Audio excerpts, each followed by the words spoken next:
What if it rained food? What if Earth was a cube? What if we had 9 lives? What if bits could fly? It's absurd.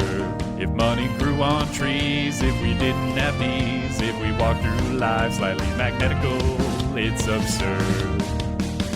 Absurd Hypotheticals. Hello everybody and welcome to Absurd Hypotheticals, the show where we overthink dumb questions so you don't have to. I'm your host Marcus Lehner, and I'm joined here today by Chris Yee and Ben Storms. Say hi, guys. Hey, I'm Chris. Hey, I'm Ben. And I am in a different apartment than I was the last time we recorded. Do they know you're there? Does who know I'm where? Whoever's apartment it is. It is a studio, so no, I guess. Oh, it's your apartment. That was unclear. Chris is off the grid. Off the grid in the downtown Boston. Now he doesn't have to pay taxes. That's not how this works. Okay. Well, if he's off the grid, he's not using any of the grid, so why would he pay for it? Oh, okay. Paying taxes does put you on the grid. Also, things like using the internet, so you might want to disconnect, Chris, and burn your router, and find a new studio apartment that's less connected on the grid. And how would we record this podcast? You would yell and hope it gets picked up by one of our microphones. Yeah, that's a good plan. How is your yelling? I think that would put me back on the grid, though, wouldn't it? It put you back on a Someone grid. would hear me. On a scale of 1 to lots of decibels, how loud is your yelling? Lots of decibels. See, we'd be good then. Yeah, I guess I'm at the top of the scale. Well, I'm glad that's our backup plan. Yeah. I mean, it beats paying taxes, I'll tell you what. It's not even tax season. I don't know why I'm talking about taxes. I don't either. It's Anyway. like the opposite of tax season. How'd your moving day go? It was okay. It was actually like not very far at all. It was like across, or not necessarily across the street, but it was like a few blocks away. So it wasn't a huge move, but it was pretty difficult just because I'm on the 5th floor and there's no elevator. Ooh, Yeah. I've done that. Ooh. Also, I'm pretty bad at just like remembering how big apartments are from the time that I see it and the time that I move in. So I thought I could fit like a lot more stuff than I actually could. Oh no! So you got into a smaller apartment, it seems. I mean, I went from a 4-bedroom to a studio, so yes. Yeah, that is much smaller. It's Well, I much wasn't sure how smaller. much of the 4-bedroom was your space. Well, I mean, the 4-bedroom comes with its own living room, like a shared living room and shared kitchen. So to accommodate 4 people, you need a bigger space. Yeah. But nope, now I'm squeezed into a studio apartment. I would say that this is like probably smaller than my bedroom at my old apartment. The whole apartment? Yeah, well, I guess if you include the bathroom, maybe not. But yeah, pretty much. Do you have a kitchen? Well, the kitchen is part of this, like... Yeah, it's all part of the same room. That's what a studio is. Okay, I guess. But some studios don't even have kitchens. I'll say that. Right, yeah. So Sometimes I they're do just like have... rooms. I do have like a full fridge and a stove and an oven and a sink. Okay. Okay, that's good. I will say that it is quieter than my old apartment. My old apartment was right next to a hospital, so our listeners might have heard like sirens in the background all the time.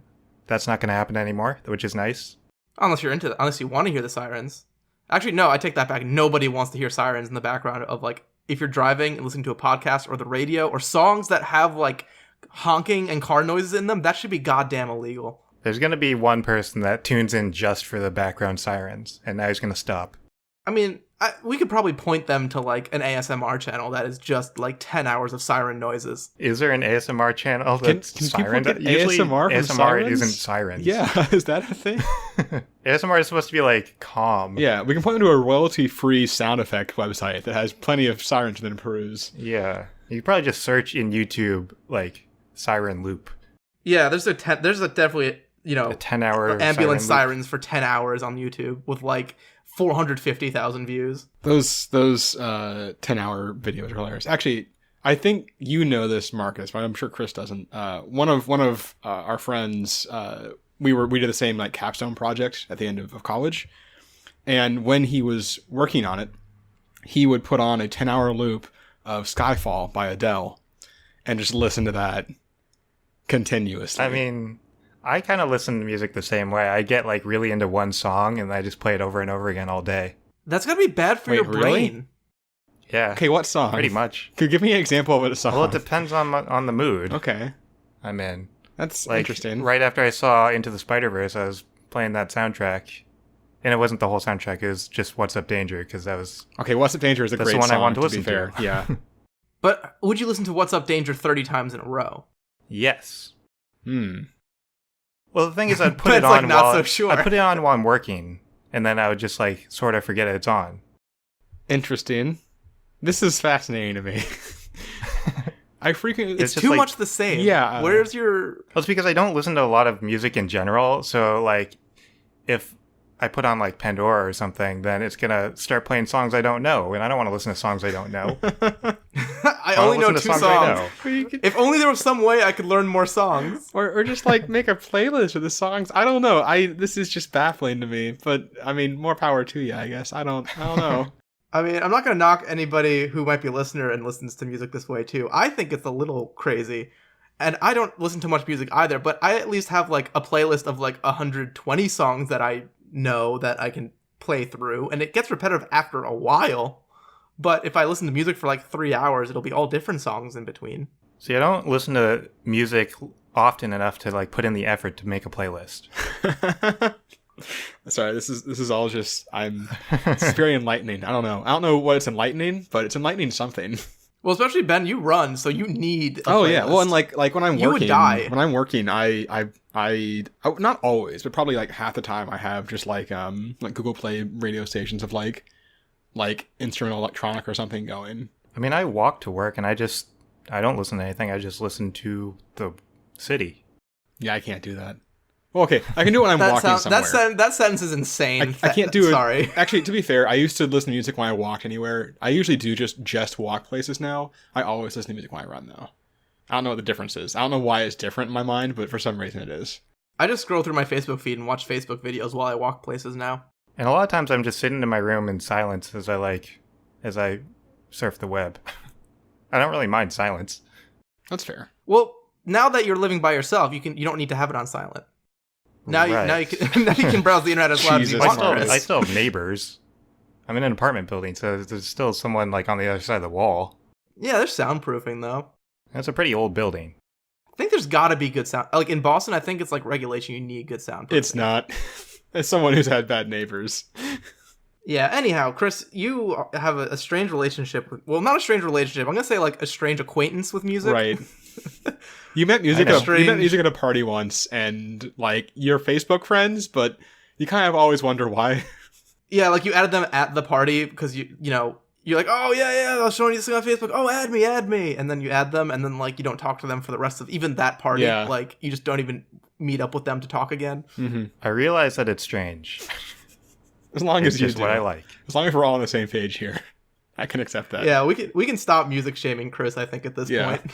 It's been about like 10 minutes of Right. it. Yeah, how'd we get on that anyway? God, I actually don't know. Talking about sirens. Yeah, that was it. Sirens and music and all that. Oh, yeah. Anyhow, we have a question to answer today because that's what we do on Absurd Hypotheticals. We take hypothetical questions and then we answer them. So, Chris, as punishment for not listening to music properly, I'm going to make you start today's question, which is, what if Earth had no magnetic field? Yes, so for this question, I decided to look at animals because there are a lot of animals that, like, they can sense the magnetic field around the Earth. And this sense is actually called magnetoreception. Like, the cause for this isn't really that well known from, like, in the world of science. There are 2 hypotheses. So the first one is cryptochromes. Cryptochromes are like a type of protein, and a lot of animals have cryptochromes in their eyes. It's like it's sensitive to blue light, so it's like it's sort of related to circadian rhythms and like your day-night cycle. That's like its main function in most animals, because we have cryptochromes too. It's the main function in us. But in some animals, it's also possible that it's responsible for sensing the magnetic fields. And looking more into it, I got really confused because the terminology is like pretty intense. It has something to do with like radical pair mechanism and spin chemistry and like, I don't know. Oh, I can always hook you up with a chemist if you need a chemist. Yeah, that'd be useful in like right now. Well, I mean, if you had asked me like 3 days ago, I could have gotten you in touch with one. Yeah. But anyway, So cryptochromes, there are different types of cryptochromes. There's Cry 1, Cry 2, and Cry 4. I don't know why they skipped Cry 3. We don't talk about Cry 3. Cry 3. I'm not sure. I actually don't know if Cry 3 exists We or don't not. talk about Cry 3. I searched all of them. I searched Cry 1 and Cry 2 and Cry 4, and like the actual cryptochrome came up. I searched Cry 3, and Far Cry 3 came up. The video game.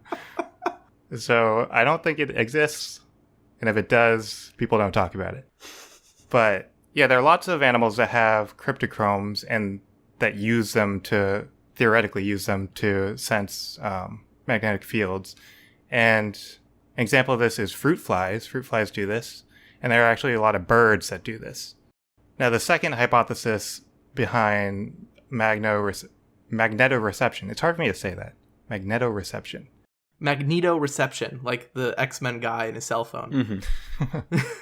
So the second hypothesis is iron clusters. So I guess a bunch of animals, they have like little small clusters of iron in like their cells or different parts of their body. And this iron comes in the form of either magnetite or maghemite. Two of my favorite Pokemon. Yeah. Yeah. So like on a nanoscale, there's a lot of these iron particles, and whenever there's a magnetic field, they shift within like a cell, and it causes a mechanical response in the cell, and that's like what causes a magnetic sense. That seems more believable to me than the first theory, because like the first theory is, hey, they can see blue, and maybe the stuff that lets them see blue lets them see magnets, and the second theory is these bitches are full of iron for some reason, and iron is magnetic. I like that one. Right. Well, I guess the cryptochromes had to do with like they can see a certain wavelength of blue, and something in the magnetic field is related to blue, so they can see the magnetic field like visually. Mm-hmm.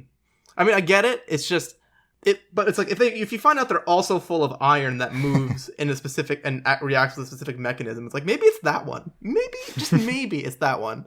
I mean, there was hypothesized that in homing pigeons, the iron was the cause for like the magnetic stuff, but then they disproved that, and now they're thinking it's the cryptochromes. So I don't know.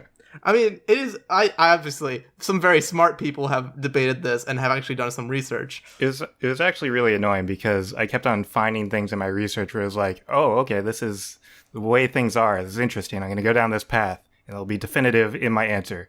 And then like a few sentences later, it'll be like, and then they disproved that, and they don't actually know. So yeah, there's a lot of stuff in this field that they don't really know. Yeah, a running theme in my research as well was we actually don't know that very well. Yeah. But some animals that exhibit this iron cluster theory there's like a bacteria that has this. They don't sense the magnetic field. They actually, like, the iron clusters in them just move them. So like dead bacteria, they'll still move in the direction of the magnetic field just because they have iron in them. Well, that's kind of terrifying. And then salmon also have magnetite in their nose, which helps them navigate. So those are the two main hypotheses. So what I wanted to look at was, do birds, like, because birds migrate, obviously, during like winter, they'll go more south, and then they'll go north in the summer. Mm-hmm. And I wanted to see if they can't do this, what happens? Will they die? And what happens if they die? We already did a whole episode on if birds didn't exist, and we already know that's pretty bad. What episode was that? 53? That was, there's an episode right before this one. Oh, it was last great. week's episode. Convenient. They might still remember. So I wanted to see if they would actually be able to navigate without their magnetic sense. And it turns out that birds, they have like, the magnet thing is just one part of navigation. They use like a ton of other different things. So they use landmarks, they use the sun, they use stars at night, and they use smell. And then magnets, obviously, but... Back up a second. They use smell? I was going to say, they use stars? Yeah, they use stars. Apparently there was a study where they like took a bunch of birds and they like isolated them from any source of light or like point of light. They had another group that they exposed to a planetarium, and they like spun around the stars and stuff. And then they had a third group that was in the same planetarium, but it spun at a different point. And then I think at the end of the study, they released all the birds in the planetarium to see if they had any preference in direction. In the first group that was isolated, they didn't have any preference at all. It was just random. The second group, they had a preference to go away from the point of rotation. And then the third group, where the point of rotation was different, it was away from that different point. Okay, so they're not recognizing stars, they're recognizing the whole sky rotating. That makes a little more sense for birds. Yeah, it's just like a point of reference, and the stars act as a point of reference. All right, that makes sense. I don't know about the smell exactly. Yeah, that I have. So Ben's question. So about that smell, huh? But they did list it in one of the factors. So So, they smell for poutine to go north, and they smell for what is stereotypically Floridian. I think you can just smell Jersey and then either go towards it or away from it. Right, and they just At follow least the in North highway America. actually after that point. Yeah, just follow the 95. Yeah, they get into Jersey and they go from there, So to demonstrate that they don't just rely on magnets. Well, when I was discussing this question with Marcus earlier, he had discussed maybe he had jokingly said put a magnet on a stick and put it in front of a bird and see what happens. And I made fun of you for that. But that's not really that far off from what someone actually did. So someone decided to glue magnets to the backs of pigeons. Oh god, why the back? You're trying to make them go in circles? So it wasn't to lead them to make them go in a certain direction. It was to see if disrupting the magnetic field affected them at all. So when they put the magnets on, it did disrupt them, and they were disoriented when it was overcast. But when it wasn't overcast, they weren't disoriented. So that kind of shows that they use the sun as guidance. So if there was no magnetic field, they could use other things. They could, if it becomes overcast, they might get disoriented for a little bit, but when the sun comes out, they'll be fine, and they'll still be able to migrate. So overall, I think birds will be okay. I want to look at some other things that might be affected, and bees also sense the magnetic field, and bees are also important to the world, as everyone knows. Everyone keeps on talking about that. I mean, just look at the bee movie. Bees are super important there. Yeah, Jerry Seinfeld. But bees actually, it's basically the same thing as the birds. They use other things to navigate as well. It's not just the magnets. So in general, animals that migrate will be fine, I found. Interesting. Yeah, so migration's not going to be a problem. And I found it really hard to find anything that would actually change or that would be important. The only thing that I could find, or the closest thing to important that I could find, was that deer and cattle, they graze in the direction of north to south, and dogs poop in the direction of north to south. So wait, really? Yeah. All the time? Well, they have a preference.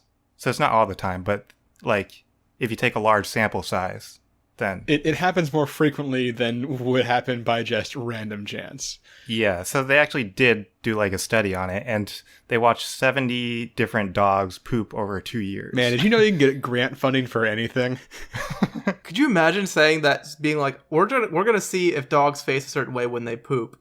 How long do you need? 2 years of years. observation. Please tell me that this was someone's doctoral thesis or something. I don't know, but it was in a ton of different articles. It was one of the things that kept on coming up. It is I don't know why. Well, it's clearly a foundational text in the subject matter.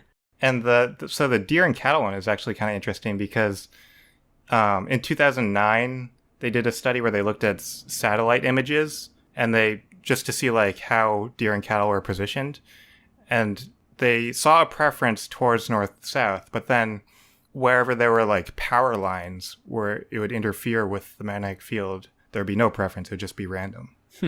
Interesting. So that was pretty interesting. But then I found another study in 2011 where they tried to do the same thing in Google Earth, and they did not find the same results. So who knows? Oh, it's disproved.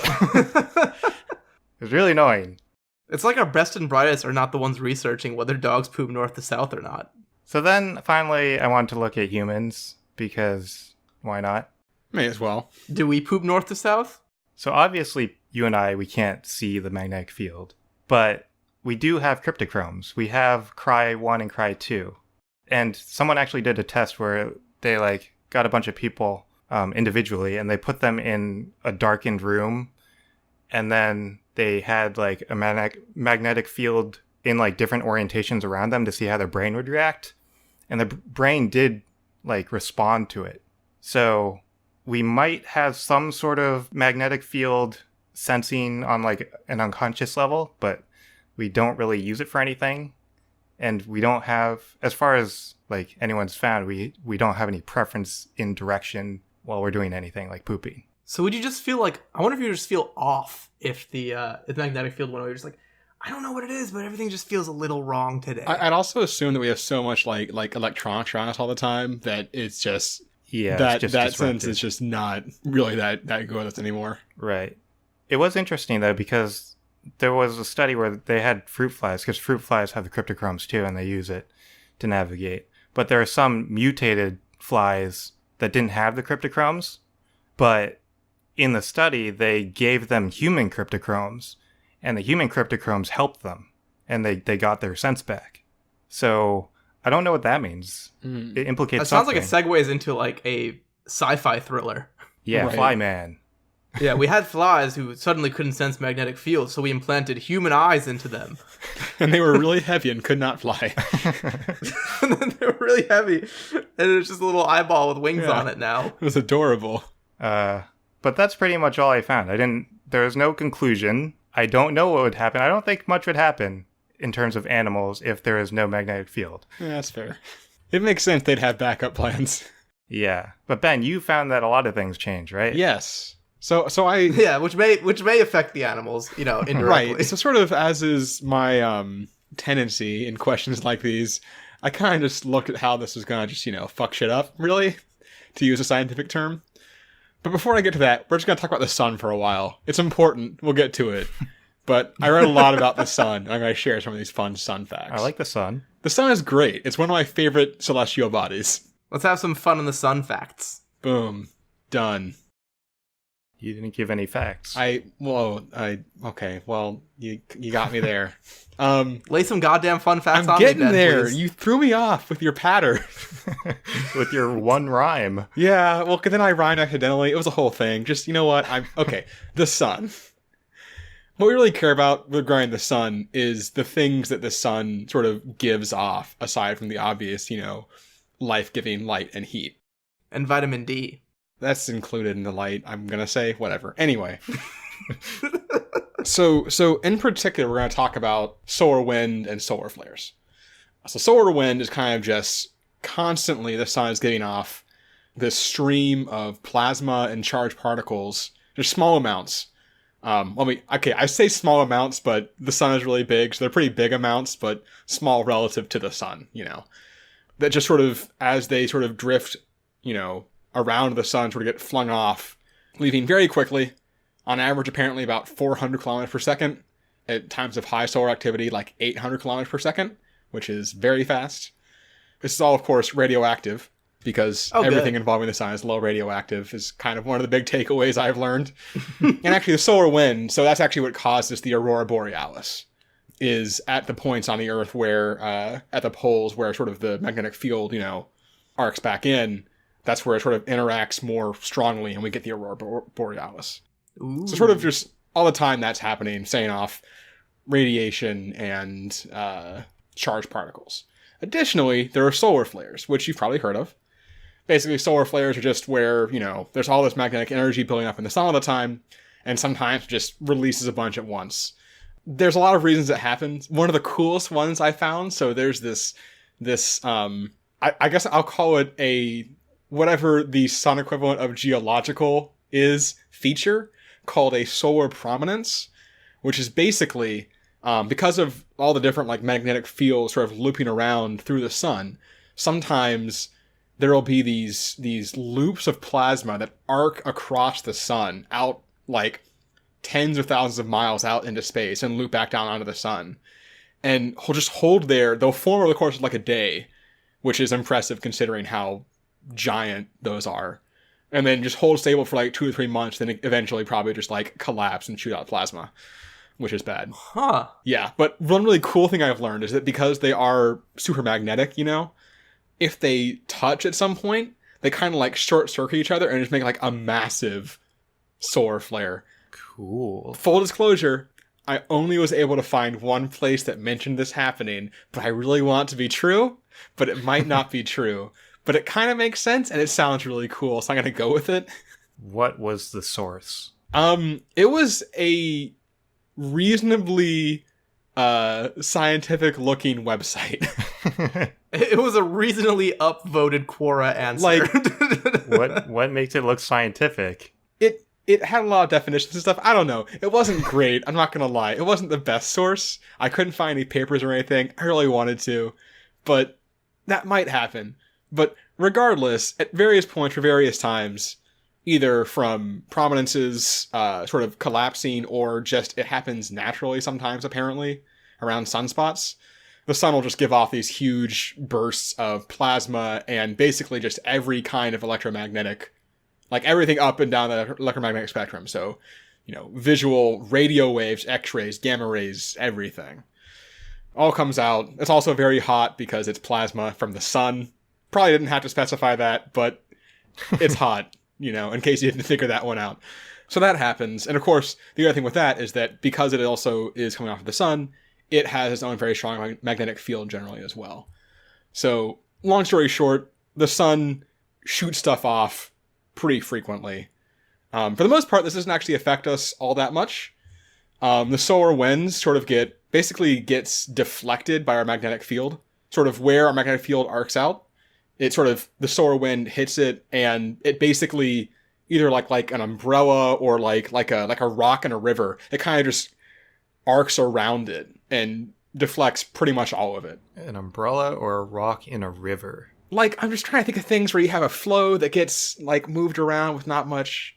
I don't know. Yeah, Chris, like a rock in a river, for example. I just saw the Mulan Trail, and I'm thinking very coursing river. Mulan trailer? I didn't know there's a Mulan trailer out. There was a Mulan trailer. It came out. I'm not going to say when because that would date this episode. Yeah, we're dating this episode. Well, Mulan trailer just came out at some point in the last 3 months. Boom. Keep them guessing. We're not even recording this too far ahead of when it's released. God, I'm trying to keep them guessing, Marcus. Don't yeah, it's coming blow out up my spot. in a couple days. Oh, it is. Well, okay, so it happened last weekend. Whatever, doesn't matter. but yeah, so our magnetic field protects us from that. Solar flares do have an impact on us. Basically, when they pass by, we can get solar storms. Probably the biggest one, the first one that was ever recorded, and probably the biggest one was back in 1859. It was the Carrington event, and it basically. There were aurora displays that were visible all the way down into the Caribbean. Whoa. And there were apparently it really, really disrupted global telegraph communications. And it shocked telegraph operators and Whoa. There were sparking discharges from the lines that ignited the telegraph paper and caused big fires that Just way. It's are you seeing the shit? Stop. Right. Well, and this has happened in modern times too. So probably one of the biggest ones back in 1989, there was a solar flare that shut off power for 6 million people in Canada for 9 hours. And basically what sort of happens when the reason this happens is that when that magnetic field passes ours, it causes an induction effect, which generates power in power lines. Hi, I'm an electrical engineer. So that just, overcharges generators or transformers or whatever and causes just major power issues. So good news, if we don't have a magnetic field, that might not be as much of an issue. I wasn't actually entirely... I think it's still going to be a pretty big issue, actually. I think we won't get the aurora anymore because that's really because of the interaction between the two. But I think we still get pretty fucked up by solar storms. I don't know. Unsurprisingly, there's not a whole lot of research in that area, as we get to sometimes in this show. Yeah, well, I mean, if the magnetic field is protecting us to some degree from the solar storm. So the thing is, though, some of the impacts are because of the interaction with our magnetic field. Oh, gotcha. So I'm not sure. I think that I think that overall it would probably be worse, but not as much worse as you might expect. Gotcha. But solar flares, like, there's only been, I'm looking at a list of like major incidents. There's only been like, they're not that common. There's not that much of a concern. So let's talk about the bigger concerns you're probably having. So one is radiation. I'm sure is something that you're pretty worried about just in general in life, but also without a magnetic field. Good news. Apparently, the magnetic field actually doesn't do much regarding the radiation. Most of that is just our atmosphere. Our atmosphere is actually very good at filtering out most radiation. Thanks, atmosphere. Yeah, right. It's really nice. So that's cool. And sort of the explanation I saw with that is just that, like, really what the magnetic field is doing is moving those, like, charged particles away, and the radiation, like, those rays can just still go right past it. But things aren't really going to change there, assuming we still have an atmosphere, which, point to our atmosphere. Uh-oh. So, I didn't see this one coming, but apparently this is a very real issue, is without a magnetosphere, the solar wind and solar flares can just strip away a planet's atmosphere. This is not a theoretical thing. This is a thing that we've actually observed. So Venus does not have an atmosphere, or it does have an atmosphere, sorry. Venus has an atmosphere, does not have a magnetosphere.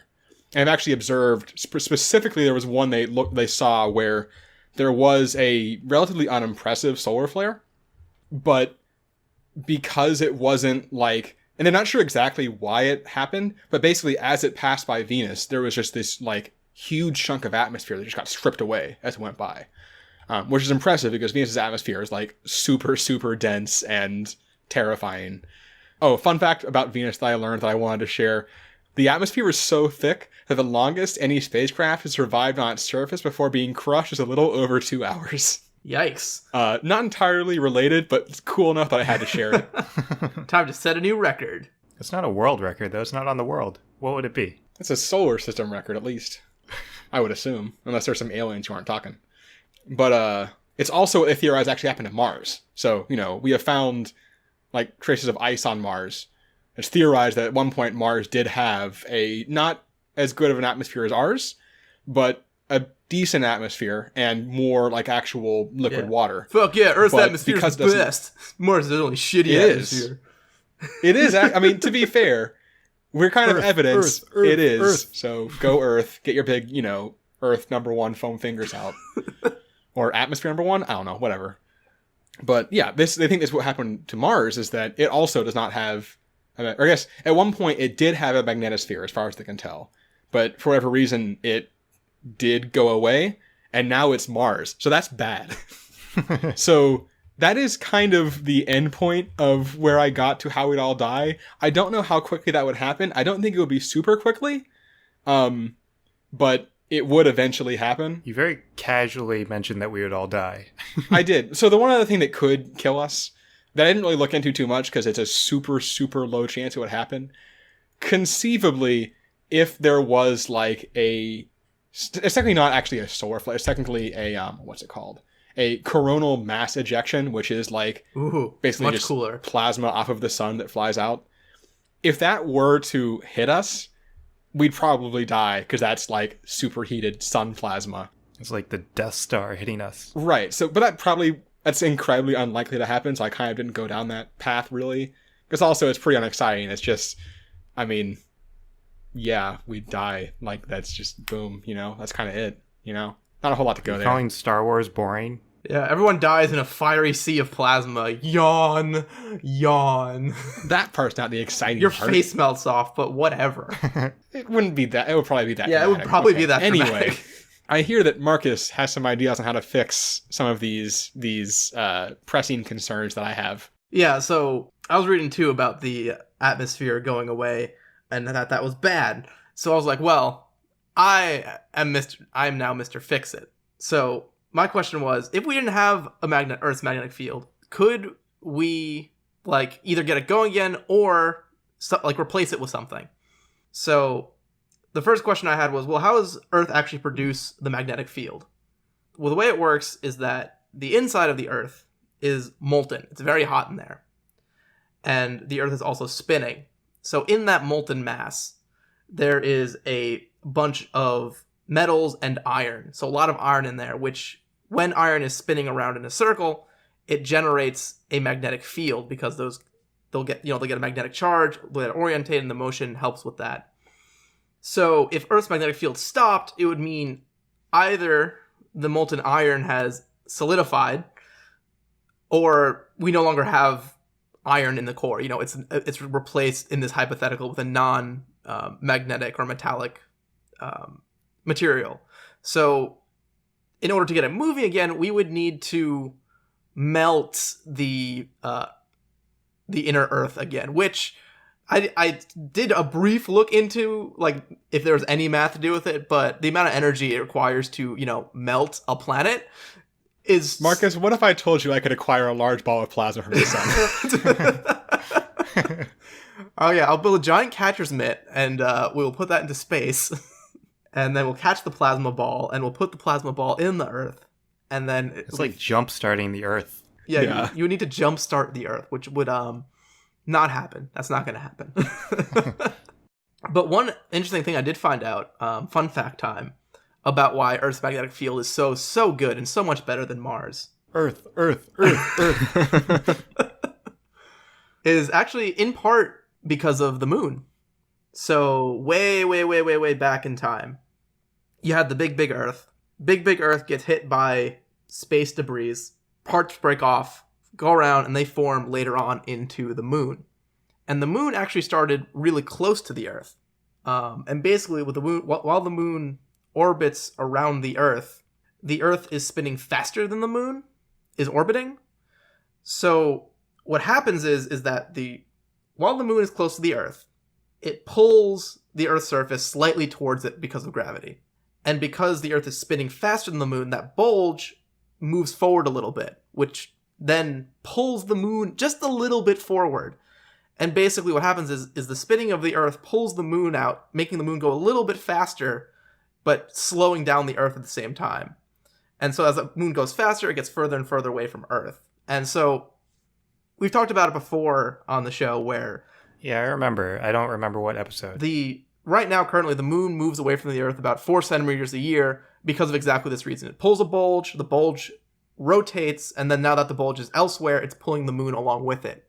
But originally, when the moon was like early on in its life, it was much closer to the Earth, and the Earth was spinning so fast that the Earth's day was actually only 8 hours long. And so, as the moon got further and further away and robbed more and more momentum, now the Earth's day is, 3 times longer at 24 hours. So how does this matter for the magnetic field?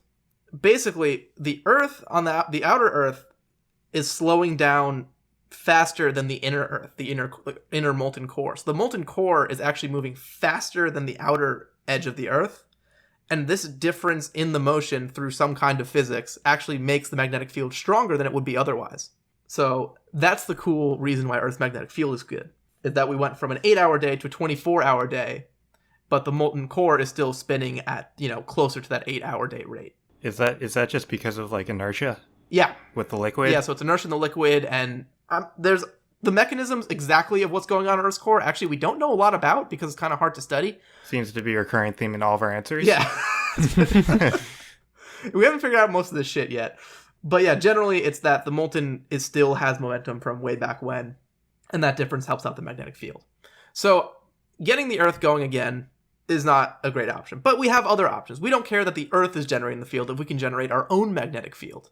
So if you guys have ever seen electromagnets, where you wrap a coil of wire around something, put some electricity through it, and then whatever it's wrapped around becomes magnetic and will pull things towards it.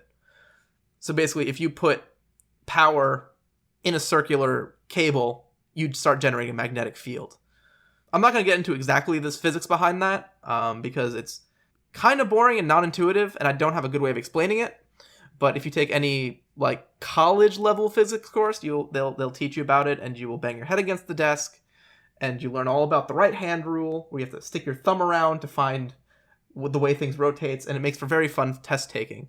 Oh, yeah, the tests were hilarious. Because everyone's... Well, thumbs up, thumbs down. Yeah, there's literally a whole classroom of kids like holding their thumb up and like rotating it in like different ways to match whatever the problem is on the page. It's very funny. But I digress. So I found a study that I have lost the name of because of my reckless tab closing. But I have my notes. But so there was What happened? Yeah, you print out your notes. I printed out my notes, but I didn't add it to... I have the notes from the article, but I don't have the article cited, which is sad. Ah, okay. But there was a paper written as a feasibility study of generating a magnetic field from Earth, for Earth. So their solution was to create about 2 dozen rings that would encircle the Earth, and that these rings would be made out of superconducting material, and then you'd be able to run enough energy through them until you hit the magnitude you needed to protect the Earth from the cosmic radiation. Now, it's really cool sounding, of course, but of course there's quite a few problems when you try to make this actually work. One, we only have so many superconducting materials, and making something that goes around the Earth requires way more than we'd have, so we would have to first discover a better material to create these rings in the first place.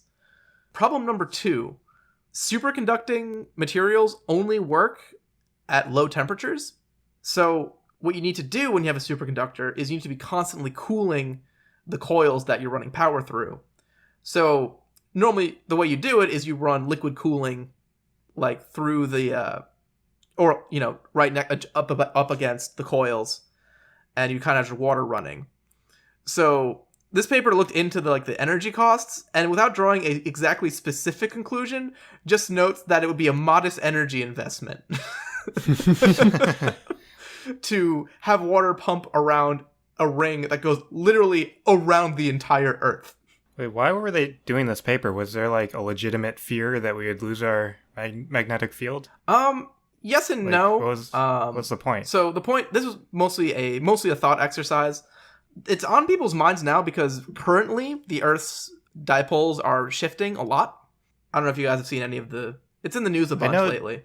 Yeah, don't the poles swap every once in a while? But it's yeah, so the poles swap every 200,000 years. Yeah, it's a big time difference. And but we are actually more than overdue for one. It's been about 600,000 years since the last north to south swap, where the magnetic north actually becomes swaps with the southern pole, and north and south actually switch. So your compasses would point the opposite direction.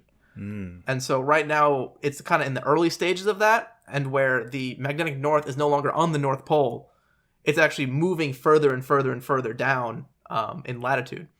And so they actually had to make adjustments to GPS satellites and the like to match the new magnetic field. So they had to actually update their calculations and things, and our current technology to make them work with the new magnetic field. So cool things there. But yeah, so it's kind of when the magnetic field is switching, it's actually weaker than it is normally. Like if it's straight north-south is when it's strongest, or exactly in line with the Earth's rotation.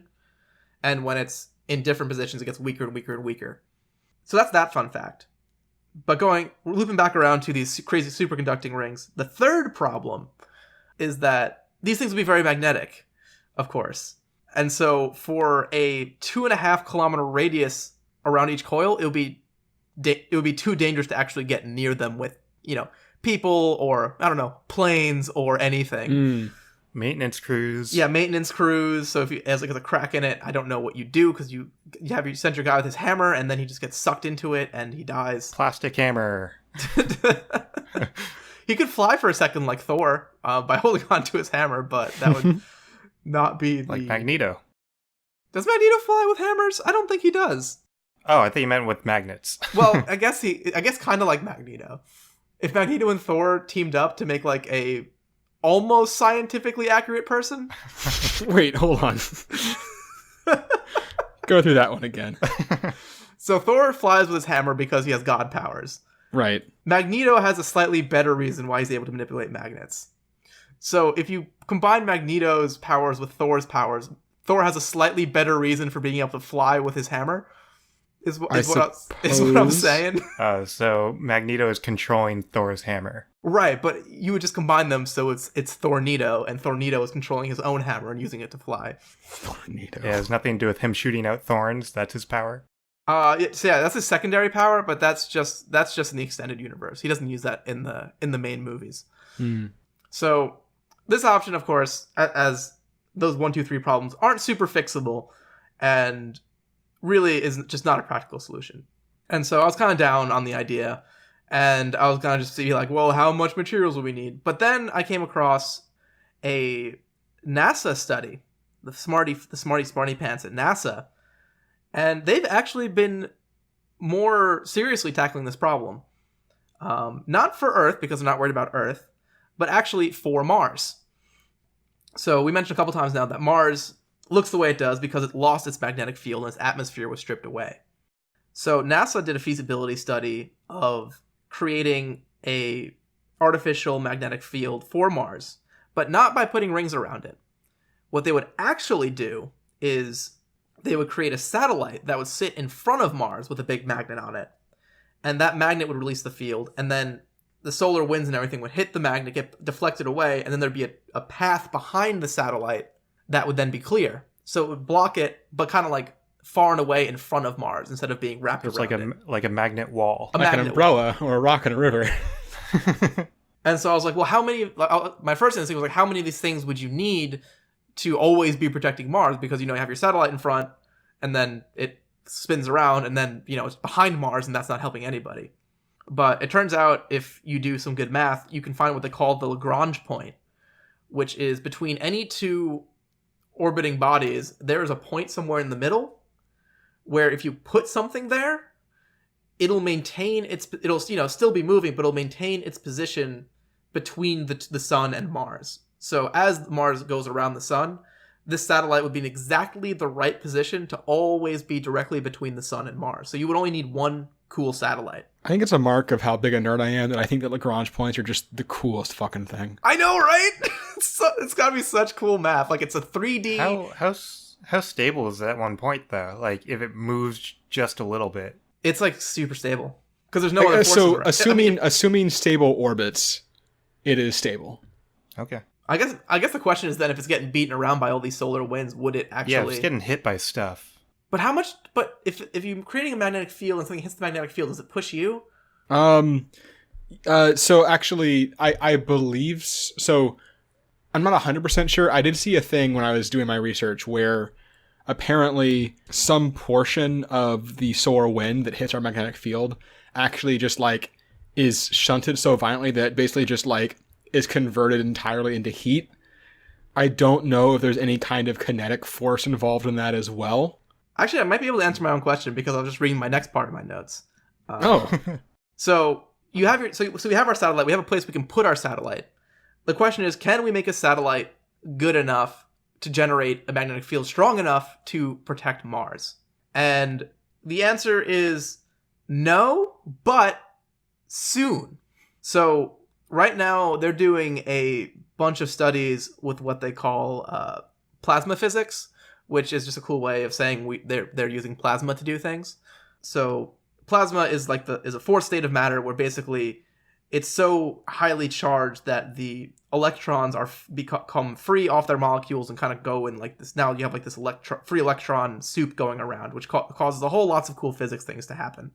But free floating electrons moving around is the perfect thing to generate magnetic fields. So they say that they're not too far away from creating a technology where you would basically be able to send out a satellite that would have like an inflatable tube that would then run plasma through at whatever crazy rate, and that plasma would create a magnetic field that would be strong enough to protect Mars. So the technology is like we're like, it's the next frontier, but it's like the frontier of like 2050, not the frontier of like 2200. So like mid this century, they could actually put the satellite out there. And they've used similar technology to do different things. Like they're working on a design for spacecraft propulsion called magnetic sails. That's a cool name. And it's cool how it works. Basically, you can create, like Ben was talking about, how the sun has those like plasma streams that like make a big loop. And basically what you could do is they would create a satellite that would generate a wall or loop of plasma that would run perpendicular to the solar winds. And now the magnetic force coming off that's always like emanating away from the sun, you would actually shoot magnetic force perpendicular to it, which would then cause it to actually catch like a sail and push the satellite further away from the sun. Science is fucking cool. That is really cool. I'm just imagining like sailboats in space. Yeah, and that they would have invisible or I'm not sure if they would be invisible. I guess they wouldn't be. They would be giant plasma glowing sails that were just like blasting energy around, which would be awesome. So if you are able to put a magnetic field like this, you could make a similar thing for Earth, put it and protect the Earth and be good. But what's interesting about this study is that they're like, well, what if we did it to Mars? What would happen? So Mars always is releasing some amount of gas from the inner planets, releasing methane and other mostly methane, but other gases too. And then just at a quicker rate than it's releasing it, the solar winds and solar flares are stripping it away. But once you put up that magnetic field in front of it, now Mars would actually start generating its own atmosphere again, because now what it shoots out will be protected and won't just get stripped off into space. So they didn't the paper didn't give an exact time frame for this, which is kind of disappointing.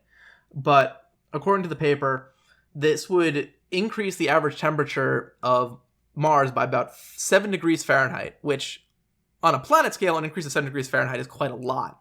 And once you increase by 7 degrees Fahrenheit, now it's going to start melting the ice at the northern polar ice cap on Mars.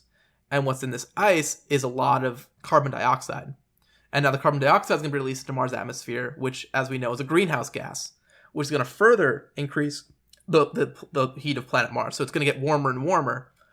And he estimated that in not a crazy time frame, you would be able to theoretically recover a seventh of the Martian oceans by putting out a satellite to protect it. So we're going to create an Earth 2. We basically have figured out how to terraform Mars in a completely reasonable way, which is wild. And my conclusion is NASA is smart, and holy shit. NASA is smart. So yeah, if Earth had no magnetic field, we would be fucked today, but in 50 years or so, we could handle it. That's good to know, I guess. That helps me sleep at night. I mean, I always worry about whether I always keep a compass by my bed to make sure it continuously points north. But it's not pointing at the right north anymore. Yeah, that did make me lose sleep a bit. But now I feel safe-ish. Ish. I have to imagine that we can work faster than the mechanics of the universe. With their plastic hammers. Yeah, the plastic thorn hammers that will be flying around. Chris, I suspect you wrote this one, so I'm going to let you start.